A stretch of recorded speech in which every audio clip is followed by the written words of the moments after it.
ये लीजिए माँ जी, मुंह मीठा कीजिए। आज मेरा सपना पूरा हो गया। आज मैं एसडीएम बन गई। मेरे बचपन का सपना पूरा हो गया। ये लीजिए आशीष जी, आप भी मुंह मीठा कीजिए। मम्मी, आप एसडीएम बन गए? वाओ! हाँ गर्वित बेटा, मैं एसडीएम बन गई हूँ। निशा, ये सब तुम्हारी मेहनत का फल है। वो तो है, मैंने खूब मेहनत की थी ताकि मैं इस पोस्ट को हासिल कर सकूं। निशा बहू, आशीष ने भी तो तुम्हें एसडीएम बनाने के लिए कड़ी मेहनत की है। वो भी दिन रात तुम्हारे साथ लगा रहा। अरे माँ, ऐसा कुछ नहीं है। निशा तो मेरी पत्नी है। मैं इसके लिए ये सब नहीं करता तो फिर किसके लिए करता? निशा और मैंने साथ फेरे लेकर इस रिश्ते को निभाने का वादा लिया था। आज निशा को उसका मुकाम मिल गया। बस मेरे लिए यही खुशी की बात है। मुझे कल सुबह ही अपनी नौकरी पर निकलना है और आप पीछे से गर्वित का ध्यान रखेंगे ना? गर्वित का स्कूल, उसकी ट्यूशन, सब कुछ है। अरे तुम चिंता मत करो, मैं हूं, माँ है, हम सब संभाल लेंगे। और अब तो वैसे भी हमारा गर्वित बेटा बड़ा हो गया है, वो बहुत समझदार है। आप जाओ मम्मी, मैं पापा और दादी के साथ रुक जाऊंगा। और आप टेंशन मत लो, मैं पापा और दादी का ख्याल अच्छे से रखूंगा। अच्छा बच्चू, अब तुम हमारा ख्याल रखोगे? ये भी बढ़िया है, अब तुम बड़े हो गए हो। आज से 7 साल पहले आशीष और निशा की शादी हुई थी। आशीष एक सफाई कर्मचारी की नौकरी करता है। निशा के पिता सब्जी का ठेला लगाते हैं। उसी पर उनका पूरा परिवार निर्भर है। जिस वक्त निशा की आशीष के साथ शादी हुई थी, उस वक्त निशा ग्रेजुएशन की पढ़ाई कर रही थी। शादी के बाद निशा ने ग्रेजुएशन कंप्लीट किया। निशा पढ़ने में बहुत होशियार थी। शादी के बाद निशा ने अपनी एसडीएम बनने की इच्छा जब आशीष के सामने रखी तो आशीष ने भी अपनी पत्नी का पूरा सहयोग दिया। बेटे गर्वित के होने के 6 महीने बाद ही निशा ने एसडीएम की पढ़ाई शुरू कर दी और उसके अच्छे अंक आए, जिसके चलते उसने डिग्री ले ली और उसकी एक अच्छी पोस्ट पर नौकरी लग गई। निशा अपनी नौकरी के लिए लखनऊ आ जाती है। लखनऊ आकर निशा अपनी नौकरी में व्यस्त हो गई। उधर आशीष भी अपनी नौकरी के साथ साथ घर और बच्चे की जिम्मेदारी संभाल रहा था। शुरू शुरू में निशा फ्री होते ही फोन पर बात करती थी, पर कुछ दिनों से निशा आशीष का फोन नहीं उठा रही थी।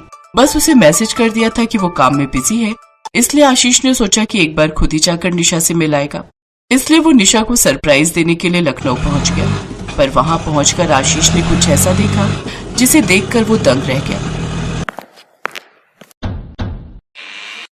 क्यों दंग रह गई ना? मैंने सोचा अचानक पहुंचकर तुम्हें चौंका दूं। मुझे पता था आज तुम्हारी छुट्टी होती है और तुम मुझे घर पर ही मिलोगी। वो आशीष, तुम और अचानक।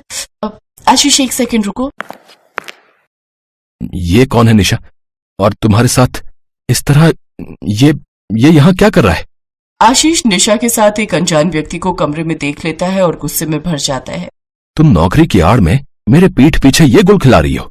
तुम्हें शर्म नहीं आती? तुम मेरे साथ ऐसा धोखा कैसे कर सकती हो? तुमने मेरे साथ विश्वासघात किया है, धोखेबाज कहीं की। मैंने तुम्हें कहीं देखा है, मुझे याद नहीं आ रहा है। अरे हाँ, तुम तो शायद निशा के साथ ही नौकरी करते हो ना? हाँ, एक बार परीक्षा के दिनों में मेरी मुलाकात तुमसे हो चुकी है। क्या नाम बताया था तुमने अपना? सूरज।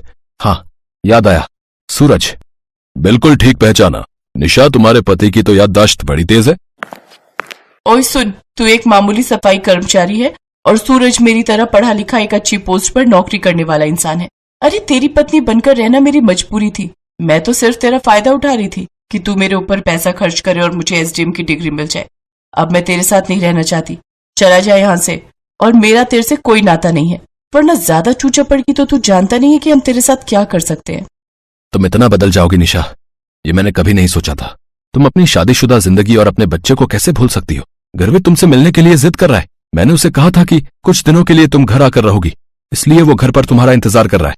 मेरा तुमसे और उस बच्चे से कोई मतलब नहीं है। मुझे तुमसे छुटकारा चाहिए, बस अभी कभी यहाँ से निकल जाओ। सुन लिया ना तूने? निशा ने क्या बोला? चल जा यहाँ से, चल निकल। बड़ा आया निशा का पति बनने। अरे उसके लायक ही नहीं है तू। आशीष की आंखों में आंसू थे। जिस निशा को उसने लखनऊ नौकरी करने के लिए भेजा था, वो इतनी बदल जाएगी उसने कभी नहीं सोचा था। आशीष ने अपनी सारी आपबीती घर में बताई। आशीष को दुख इस बात का था कि निशा ने उसके साथ जो विश्वासघात किया, उससे उसका पूरा परिवार बर्बाद हो गया। अपनी पत्नी के सपनों को पूरा करने की इतनी बड़ी सजा आशीष को मिलेगी, ये उसने कभी नहीं सोचा था। निशा ने अपने पति की अच्छाई को नहीं समझा और एक अनजान रिश्ते को अपना बना लिया। निशा ने पति पत्नी के पवित्र रिश्ते का अपमान किया था, इसलिए अब आशीष पूरी तरह से जानता था कि अब इस रिश्ते का कोई महत्व नहीं है।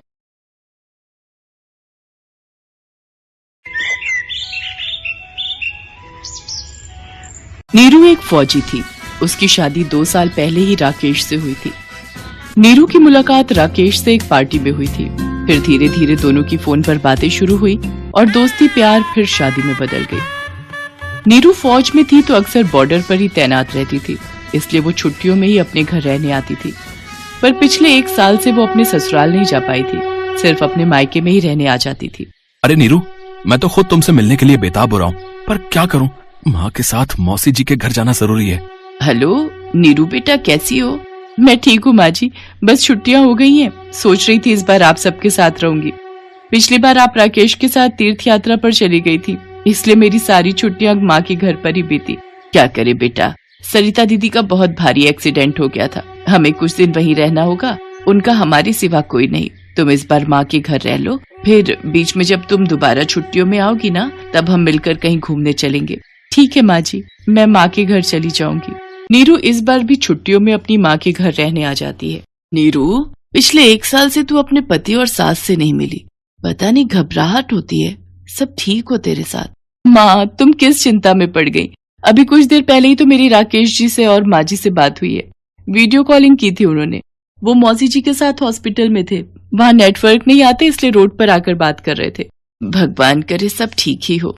माँ, क्या बात है, रूपा आजकल दिखाई नहीं दे रही? उसके घर के बाहर भी ताला लगा हुआ है।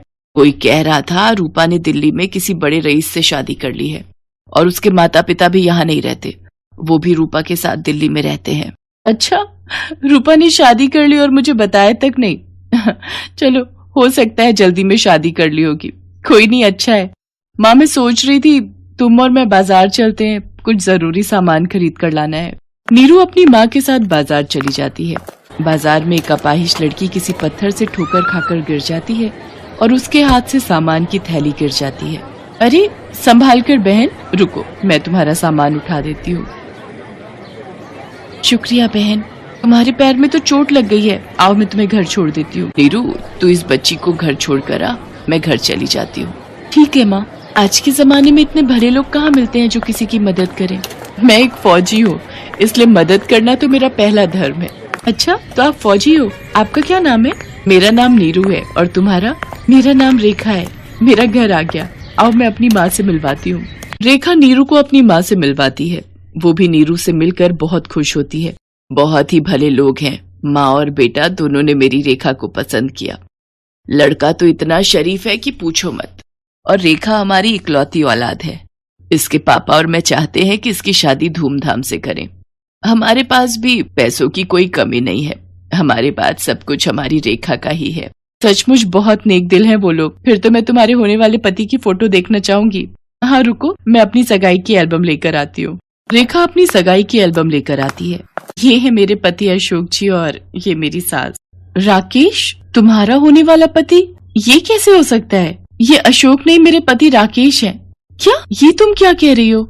मैं सच कह रही हूँ, मेरा दिमाग कुछ काम नहीं कर रहा, सब कुछ गड़बड़ है। मेरे ससुराल वाले मेरे से धोखा कर रहे हैं। मेरे होते हुए राकेश अशोक बनकर तुमसे दूसरी शादी कर रहा है। बेटी, अब हम क्या करें? अगले हफ्ते रेखा की शादी है। मैं तो कहता हूँ उन माँ बेटों को पुलिस के हवाले कर दो। हमारी बेटी के साथ उन्होंने गलत किया है। नहीं, हम राकेश और उसकी माँ को रंगे हाथ पकड़ेंगे। बस आपको मेरा साथ देना होगा। मैं नहीं चाहती कि मेरा घर बर्बाद हुआ है तो किसी और का भी हो। नीरू की आंखों में आंसू तो थे, पर एक फौजी थी, अपने दुख को मन में दबाना जानती थी। नीरू अपनी आंखों से आंसू टपकने नहीं देती। उसे तो बस उन धोखेबाज माँ बेटों को पकड़ना था। शादी का मंडप सज चुका था। रेखा दुल्हन बनी अशोक और उसकी माँ का इंतजार कर रही थी। नीरू राकेश को फोन मिलाती है। राकेश, कहाँ पर हो? मैंने सोचा मेरी छुट्टी खत्म हो रही है तो एक बार अगर हम मिल लेते। क्या आप लौट आए हो? अरे कहाँ नीरू, मुझे तो सच में खुद बुरा लग रहा है। मौसी जी की हालत में कोई सुधार नहीं है। माँ और मैं सारा दिन उनके साथ हॉस्पिटल में ही रहते हैं। तुम समझ सकती हो ना? हाँ, मैं सब समझ गई। ठीक है, मैं रखती हूँ। नीरू से झूठ बोलकर दोनों माँ बेटे तैयार होकर बारात के साथ रेखा के घर पहुँचते हैं। रूपा भी उनके साथ थी। नीरू चोरी छुपे सब देख रही थी। रेखा के माता पिता उसे मंडप में लाते हैं। बहन जी, वो गहनों के डिब्बे और नगद रुपए सब तैयार है ना? नीरू कमरे से बाहर आ जाती है। गहने तो नहीं, हथकड़ी तुम सबके लिए तैयार है। नीरू, तुम नीरू? हाँ, मैं। तुम दोनों मेरी पीठ पीछे पिछले 1 साल से ये झूठ का जाल बुन रहे हो। मेरे होते हुए तुम दूसरी शादी करने जा रहे हो। 1 सेकंड रूपा, तुमने राकेश के बड़े भाई से कब शादी की? राकेश का तो कोई बड़ा भाई है ही नहीं। नीरू, राकेश मेरे पति हैं। हमने 1 साल पहले ही शादी की है। इतना बड़ा धोखा? नीरू मैडम, इन सबसे कैसे सच्चाई उगलवानी है ये हम अच्छी तरह से जानते हैं। आप इन्हें हमारे हवाले कर दो। राकेश और उसकी माँ को पुलिस हिरासत में ले लेती है और सच्चाई सामने आती है। नीरू, तुम बॉर्डर पर रहती थी, रूपा घर आया जाया करती थी, इसीलिए रूपा और मेरे बीच रिश्ते बन गए और हमने शादी कर ली। पर हमें अमीर बनना था, इसलिए हमने रेखा को फंसाया ताकि उसे मारकर हम उसकी सारी जायदाद लेकर यहां से फरार हो जाएंगे। पर हमें नहीं पता था कि तुम्हारी मुलाकात हमसे होगी और हम पकड़े जाएंगे। नीरू रूपा को कस के जोरदार चांटा लगाती है। उसकी अपनी सहेली ने ही उसके साथ धोखा किया था। पुलिस राकेश, उसकी माँ और रूपा को धोखाधड़ी करने के इल्जाम में सजा सुनाती है। नीरू एक फौजी थी, उसने जुल्म सहना नहीं सीखा था। वो तो जुल्म के खिलाफ लड़ना जानती थी और उसने वही किया। उसने धोखेबाजों को सजा दिलवा दी। उसके कारण रेखा की जिंदगी बर्बाद होने से बच गई। नीरू अपने माता पिता से विदा लेकर वापस ड्यूटी पर चली जाती है और अपना पूरा जीवन देश की सेवा में न्योछावर कर देती है।